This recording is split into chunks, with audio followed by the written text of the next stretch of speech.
तो चलिए जानते हैं आज की मुख्य बड़ी खबरों को। इससे पहले आप किस जगह से वीडियो देख रहे हैं, कमेंट जरूर करें। मानसून अब भी झारखंड में सक्रिय है।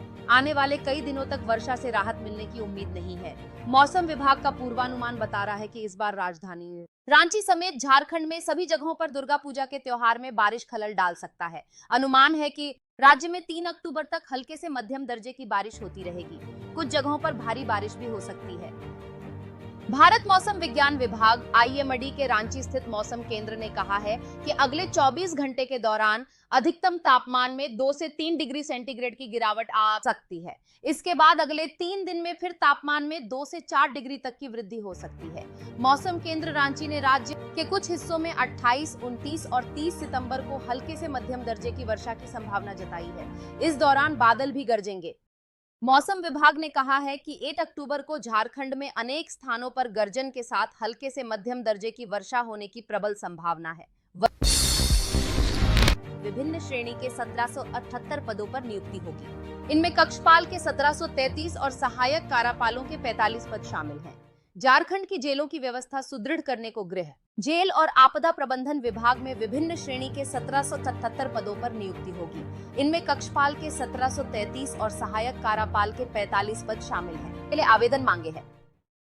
आवेदन 7 नवंबर से 08 दिसंबर तक www.jsc.jharkhand.gov.in पर कर सकेंगे।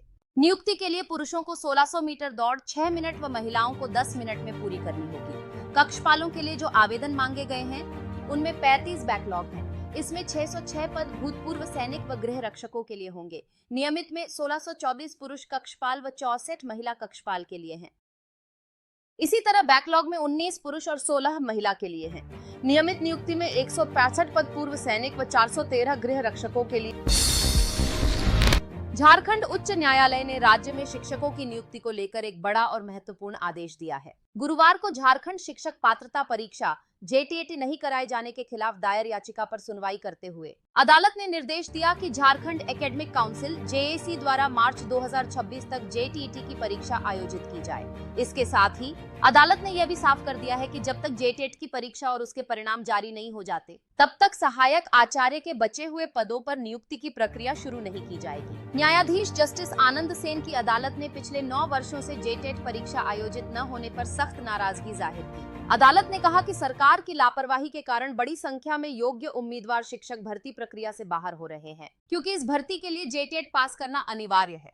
शिक्षा सचिव को किया गया तलब। मामले की सुनवाई के दौरान राज्य के शिक्षा सचिव स्वयं अदालत में उपस्थित थे। झारखंड कर्मचारी चयन आयोग ने स्नातक प्रशिक्षित सहायक आचार्य नियुक्ति के तहत सामाजिक विज्ञान विषय का संशोधित परिणाम जारी किया है, जिसमें 248 अभ्यर्थी सफल घोषित हुए हैं। पहले 333 अभ्यर्थी सफल हुए थे, लेकिन संशोधन के बाद 285 कम अभ्यर्थी उत्तीर्ण हुए। कुल 34,001 पदों में से केवल 9,348 अभ्यर्थियों का चयन हुआ है, जिससे 1,633 पद खाली रह गए हैं, जिनमें अधिकांश पारा शिक्षक श्रेणी के हैं। झारखंड कर्मचारी चयन आयोग ने स्नातक प्रशिक्षित सहायक आचार्य नियुक्ति के तहत सामाजिक विज्ञान विषय का भी परिणाम जारी कर दिया है। इस संशोधित परिणाम में कुल 248 अभ्यर्थी सफल घोषित हुए हैं। इससे पूर्व आयोग द्वारा जारी परिणाम में 3,033 अभ्यर्थी सफल हुए थे। इस तरह संशोधित परिणाम में पूर्व के परिणाम की तुलना में 285 अभ्यर्थी कम उत्तीर्ण हुए। आयोग ने स्कूली शिक्षा एवं साक्षरता विभाग के निर्देश के आलोक में संशोधित परिणाम जारी किया।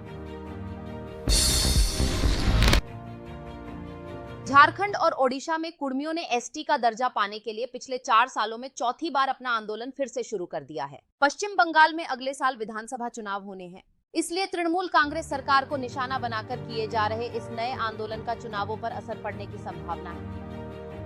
आदिवासी कुर्मी समाज ने कुर्मी समुदाय को OBC से हटाकर ST में शामिल करने की मांग की है। इसको लेकर उन्होंने शनिवार को रेल और सड़क जाम करने की अपील की थी।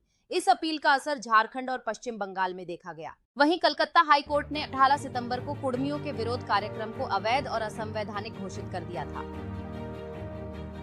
झारखंड में बीजेपी की सहयोगी ऑल झारखंड स्टूडेंट्स यूनियन ने इस आह्वान का समर्थन किया और पार्टी अध्यक्ष सुदेश महतो और पार्टी के अन्य नेता शनिवार को झारखंड के अलग अलग हिस्सों में आंदोलन में शामिल हुए। सुदेश महतो रांची जिले के मुरी स्टेशन पर रेल रोको आंदोलन में शामिल हुए।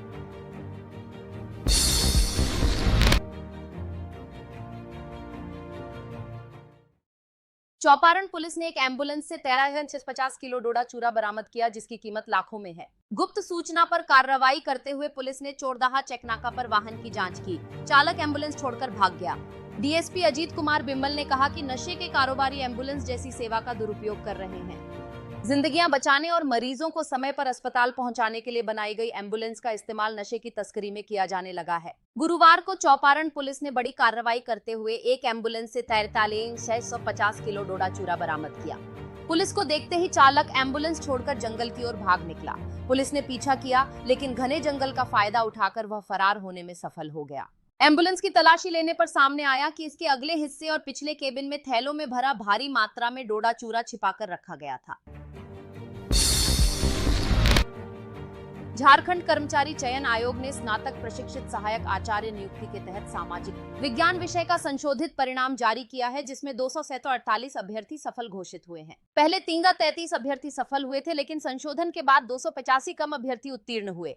कुल 34,001 पदों में से केवल 9,348 अभ्यर्थियों का चयन हुआ है, जिससे 1,633 पद खाली रह गए हैं, जिनमें अधिकांश पारा शिक्षक श्रेणी के हैं। झारखंड कर्मचारी चयन आयोग ने स्नातक प्रशिक्षित सहायक आचार्य नियुक्ति के तहत सामाजिक विज्ञान विषय का भी परिणाम जारी कर दिया है।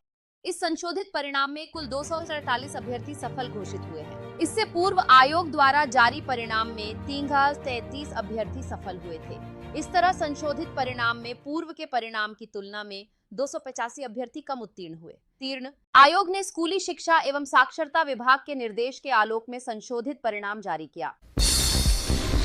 तेज प्रताप यादव ने अपनी राजनीतिक पहचान बनाने के लिए नई पार्टी जनशक्ति जनता दल (जेजेडी) की घोषणा कर दी है। उन्होंने पार्टी का पहला पोस्टर भी जारी किया, जिसमें उनके पिता लालू प्रसाद यादव और मां राबड़ी देवी की तस्वीर नहीं दिखाई गई। यह कदम काफी चर्चा में है और राजनीतिक हलकों में सवाल खड़े कर रहा है। वहीं चर्चा के बीच तेज प्रताप ने स्पष्ट किया कि पोस्टर में केवल उनकी नई पार्टी के सदस्य और आदर्श व्यक्तित्वों की तस्वीरें होंगी।